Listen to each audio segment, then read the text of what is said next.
నమస్తే అండి, welcome to my channel Lakshmi Ramana recipes. ఈరోజైతే మనం ఒక సింపుల్ స్నాక్ రెసిపీని ప్రిపేర్ చేసేసుకుందామండి. అదేంటంటే వేడి వేడి మిరపకాయ బజ్జీలండి. అదే అండి మిర్చి బజ్జీ అని కూడా అంటాం కదా. మామూలుగా మనం మిరపకాయ బజ్జీ తినాలనుకుంటే బయట షాప్స్లో కొన్ని తెచ్చుకుంటూ ఉంటాం.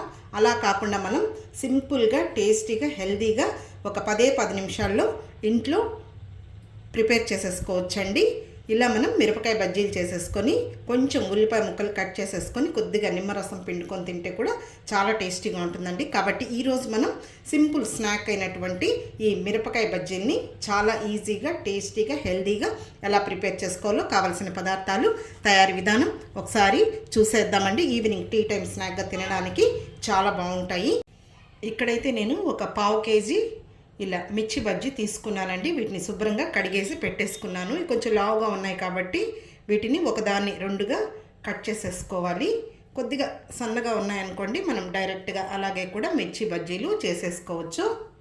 చూడండి, ఇక్కడ నేను ఒక మిర్చిని ఈ విధంగా 2గా కట్ చేసి పెట్టేసుకున్నాను. ఇప్పుడు కొద్దిగా సాల్ట్ వేసేసుకొని ఇదంతా కూడా కలిపేసేసుకోవాలండి. కొద్దిగా మనకు చప్పగా లేకుండా కొద్దిగా సాల్ట్ వేసేసుకొని కలిపి పక్కన పెట్టేసుకోవాలి. ఇప్పుడు మనం బ్యాటర్ని తయారు చేసేసుకుందాము. ఇప్పుడు పిండిని కలుపుకోవడానికి ఒక గిన్నె తీసేసుకొని ఒక 1/2 కేజీ శనగపిండి వేసుకోవాలి. ఒక 3 టేబుల్ స్పూన్ల బియ్యం పిండి అండి, కొద్దిగా కరకరలాడేదానికి. కొద్దిగా పసుపు పొడి, కొద్దిగా కారం పొడి, ఒక 1/2 టీ స్పూన్ వామ్ అండి, కొద్దిగా ఇలా చేతితో క్రష్ చేసి వేసేసుకోవాలి. 1/2 టీ స్పూన్ ధనియాల పొడి అండి.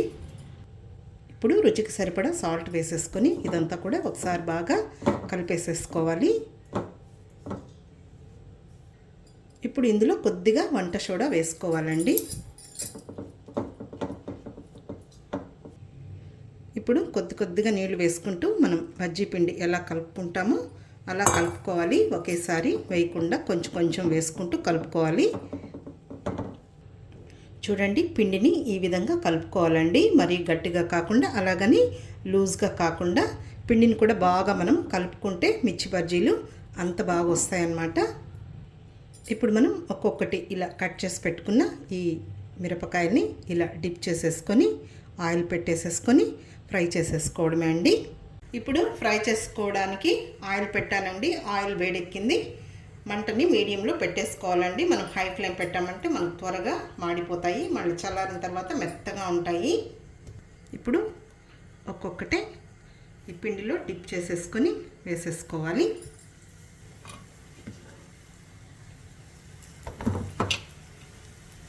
మనం కొద్దిగా సన్నగా ఉన్న అంటే మనం కర్రీస్లో వాడుకునే మిర్చితో కూడా చేసుకోవచ్చండి. అవి కొద్దిగా కారం ఉంటాయి, ఇవైతే కారం ఉండవండి, పిల్లలు కూడా తినచ్చు. ఇప్పుడు చూడండి, ఇలా ఇంకొక సైడ్కి తిప్పుకుంటూ మంచి కలర్ వచ్చే వరకు ఫ్రై చేసేసుకోవాలి.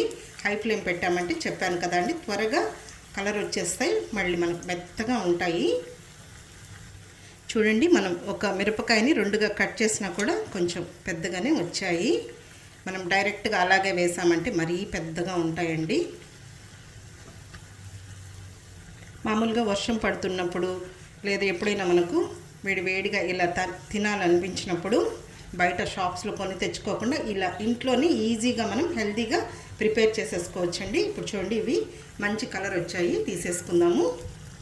ఇప్పుడు ఒక ప్లేట్లో టిష్యూ పేపర్స్ వేసేసుకొని వీటిని తీసేసుకోవాలండి. అంతే అండి. ఇంక ఇదే విధంగా మిగిలిన మిర్చీలు కూడా మిర్చి బజ్జీ చేసేసుకోవడమే. అంతే అండి, నేను అన్ని మిర్చి బజ్జీని ప్రిపేర్ చేసేసాను. కాబట్టి చూసారు కదా అండి, చాలా సింపుల్గా టేస్టీగా హెల్తీగా మనం ఇంట్లోని మిర్చి బజ్జీ తినాలనుకున్నప్పుడు ఇలా వేడిగా ఒక 10 నిమిషాల్లో ప్రిపేర్ చేసేసుకోవచ్చండి. కాబట్టి మీరు కూడా ఈ విధంగా ఒకసారి తప్పకుండా ట్రై చేయండి, చాలా బాగుంటుంది. తినేటప్పుడు కొంచెం మనం ఉల్లిపాయ ముక్కలను కట్ చేసేసుకొని కొద్దిగా నిమ్మరసం పిండుకొని తింటే కూడా చాలా బాగుంటుందండి. లేదు ఇష్టం లేని వాళ్ళు ఇలా డైరెక్ట్గా కూడా తినేయచ్చు. కాబట్టి మీరు కూడా ఒకసారి తప్పకుండా ఇలా సింపుల్గా ఒక 10 నిమిషాల్లో మిర్చి బజ్జీని చేసేసుకోండి. వర్షం పడుతున్నప్పుడు లేదు మనకి ఎప్పుడైనా వేడిగా మిరపకాయ బజ్జీలు తినాలనుకున్నప్పుడు ఇలా చేసేసుకుంటే సరిపోతుందండి. ఓకే అండి, ఈ వీడియో మీకు నచ్చితే లైక్ చేయండి. కొత్తగా చూస్తున్న వారు మన ఛానల్ని తప్పకుండా సబ్స్క్రైబ్ చేసేసుకోండి. నచ్చితే లైక్ చేయండి, షేర్ చేయండి. ఇంకొక మంచి వీడియోతో మళ్ళీ కలుద్దాం. నమస్తే అండి.